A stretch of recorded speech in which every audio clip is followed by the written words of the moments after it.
नमस्कार.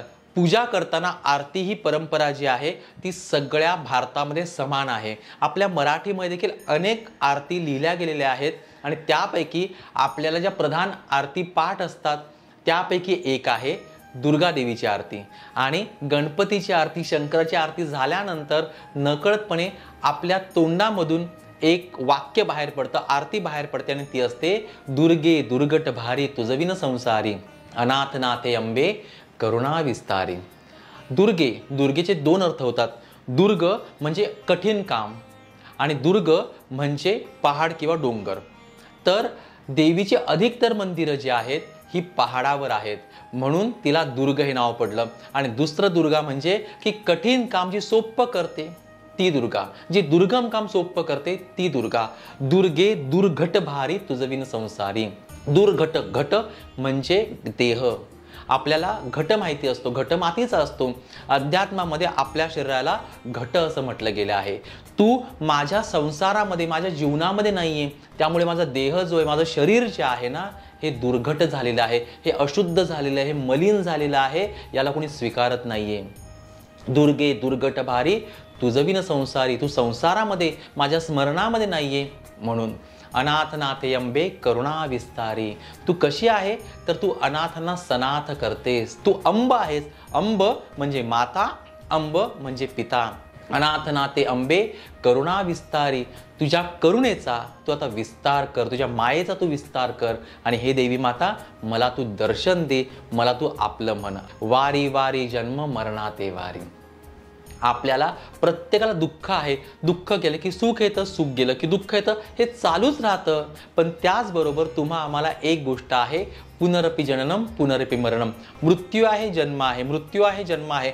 पण जे संत असतात, ही आरती ज्यांनी लिहिलेली आहे ते संत नरहरी, हे संत जे असतात एक मागणं मागत असतात, मला मोक्ष प्राप्त करून दे. वारी वारी जन्म मरणाते वारी. परत जन्माला येतोय, परत दुःख भोगतोय, परत मृत्यू पावतोय, परत जन्माला येतोय, हे सगळं मिटव. वारी वारी जन्म मरणाते वारी हारी पडलो आता संकट निवारी. हे देवी माता मी हरलोय, मी थकलोय, मी संकटांना कंटाळलोय. तू आता एक काम कर, माझी संकट सगळी जी आहेत ती निवार तू आता. असा त्या आरतीचा अर्थ आहे. जय देवी महिषासुरमर्दिनी सुरवर ईश्वर वरदे तारक संजीविनी. जय देवी महिषासुरमर्दिनी. काही ठिकाणी महिषासुर मथिनी असा देखील उल्लेख केला जातो, ते चुकीचं नाहीये. तू महिषासुर नावाचा राक्षस जो आहे त्याला तू मारलंस, त्याचं मर्दन तू केलंस. महिषासुरमर्दिनी सुरवर ईश्वर वरदे तारक संजीविनी. त्रिभुवनी भुवनी पाहता तुझ ऐसे नाही चारे शमले परंतु न बोलवे काही. या त्रिभुवनामध्ये तुझ्यासारखं कोणीही नाहीये, तुझ्यासारखं दिसेल असं कोणीही नाहीये देवी माता. चारे शमले परंतु न बोलवे काही. चार म्हणजे ऋग्वेद, यजुर्वेद, सामवेद, अथर्ववेद हे चौघही थकले तुझं वर्णन गात असताना, पण त्यांना तुझा पार कळला नाही. साही विवाद करता पडले प्रवाही ते तू भक्ता लागी पावसे लवलाही. अतिशय सुंदर. या एका रचनेबद्दल जेवढं बोलावं ना तेवढं कमी आहे. काय म्हणतात की साही, सहा म्हणजे वेदाचे 6 अंग आहेत, त्यांना वेदांग असं म्हणतात. त्यामध्ये ज्योतिष आहे, निरुक्त आहे, त्यामध्ये कल्प आहे, शिक्षा आहे, व्याकरण आहे. हे जे 6 जे आहेत ना, हे 6 पूर्णपणे थकले तुझे गुणगान गात असताना, पण त्यांना तुझा पार लागला नाहीये. पण तू कशी आहेस माहितीये का? तू साक्षात कोणाला पावतेस? ते तू भक्ता लागे. जो भक्त असतो, जो खरा भक्त असतो त्याला तू पटकन प्रसन्न होते. 4 वेदांना किंवा 6 वेदांगांना तुझा पार लागत नाही. मग जय देवी महिषासुरमर्दिनी. पुढे म्हणतात प्रसन्न वदने प्रसन्न होसी निजदासा क्लेशापासून सोडवी तोडी भवपाशा. आपल्यामध्ये क्लेश आहे, राग आहे, लोभ आहे, हे सगळे आपल्याकडे दुःख आपल्या शरीरामध्ये आहे, याच्यापासून मला तू सोडव. तोडी भवपाशा. आणि जे भवपाश आहेत हे तू तोडून टाक माझ्या भोवतीचे. आपण भवपाशामध्ये राहतो.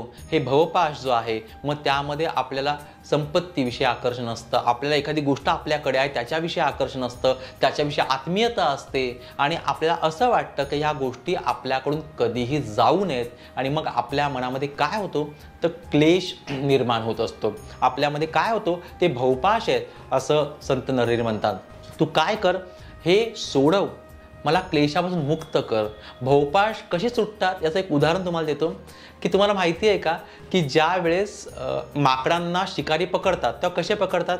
माकड चंचल आहेत, ते कोणाकडून पकडले जाऊ शकत नाही. मग शिकारी काय करतात की एक छोट्या तोंडाचं एक भांडं असतं, म्हणजे घट असतो, तो घट जमिनीमध्ये पुरतात आणि त्याचं तोंड इतकं लहान असतं का त्याच्यामध्ये फक्त त्या माकडांचा हात जाऊ शकतो. आणि त्या घटामध्ये, त्या माठामध्ये त्या माकडांना ज्या गोष्टी आवडतात, म्हणजे त्यामध्ये केळी असतील किंवा चणे असतील, या गोष्टी ठेवतात. आणि मग माकड त्याचा शोध घेत घेत तिथपर्यंत जातं आणि तिथे गेल्यानंतर हे माकड काय करतं की त्या घटामध्ये हात घालतं आणि हात घातल्यानंतर तो जो काही पदार्थ आहे ते पदार्थ पकडतो आणि ते मूठ जे ती बंद होते आणि हात काढण्याचा प्रयत्न करतो, पण तो हात निघत नाहीये कारण की मूठ जी आहे ती बंद आहे. आणि मग शिकारी मागून जाऊन त्यांना पकडतो. पण त्या माकडाला एक गोष्ट माहिती नसते का मी मूठ जर सोडली तर माझा हात सहज निघणार आहे. तसं मी जर मोह सोडला तर मी भवपाशातून मुक्त होणार आहे. इतकं सुंदर वर्णन या आरतीमध्ये केलेलं आहे. प्रसन्न वदने प्रसन्न होसी निजदासा, क्लेशापासून सोडी तोडी भवपाशा, अंबे तुझ वाचून कोण पुरविल आशा. एक लक्षात घ्या, तुम्ही जगाच्या पाठीवर कुठेही जा, पण तुम्हाला तुमच्या सगळ्या मागण्या, तुमच्या इच्छा कोण पूर्ण करतं, तर ती आपली आईच पूर्ण करत असते. म्हणून सांगितलेलं आहे, अंबे तुझ वाचून कोण पुरविल आशा. कोण आहे मला आई सांग ना, मीच शरण आलेलो आहे तुला. कोण पुरविल आशा, नरहर तल्लीन झाला पदपंकजैलेशा. संत नरहरी म्हणतात का मी तल्लीन झालो कुठे, या आईचे जे चरण आहेत कमळाप्रमाणे पदपंकजलेशा, तिथे मी तल्लीन झालेलो आहे. मी आईला पूर्णपणे शरण आलेलो आहे. दररोज आपण आरती म्हणतो, पण हा भाव एकदा मनामध्ये घेतला तर आपल्याला जाणवेल की खरंच या आरतीमध्ये किती सुख आहे ते. आणि आरती हा शब्दच मुळामध्ये आर्त या शब्दापासून तयार झालेला आहे. म्हणून आरती म्हणताना दुर्गे दुर्गटभारी तुझ विदे संसारी, अनाथनाथे अंबे करुणा विस्तारी असं नाही म्हणायची. अगदी तल्लीन होऊन आर्ततेने म्हणायची, दुर्गे दुर्गट भारी तुझविन संसारी, अनाथनाथे अंबे करुणा विस्तारी, वारी वारी जन्म मरणाते वारी, हारी पडलो आता संकट निवारी. ही आर्तता, ही तल्लीनता आपल्या मनामध्ये निर्माण झाली पाहिजे. आरतीचा अर्थ कसा वाटला हे नक्की सांगा. हा व्हिडिओ अधिकाधिक शेअर करा. त्याचबरोबर आपल्या चॅनलला अजून सबस्क्राईब केलं नसेल, सबस्क्राईब करून ठेवा, कारण की असे माहितीपूर्ण व्हिडिओ यापुढे देखील येणार आहे. भेटूया पुढच्या व्हिडिओमध्ये. तोपर्यंत जगदंब. धन्यवाद.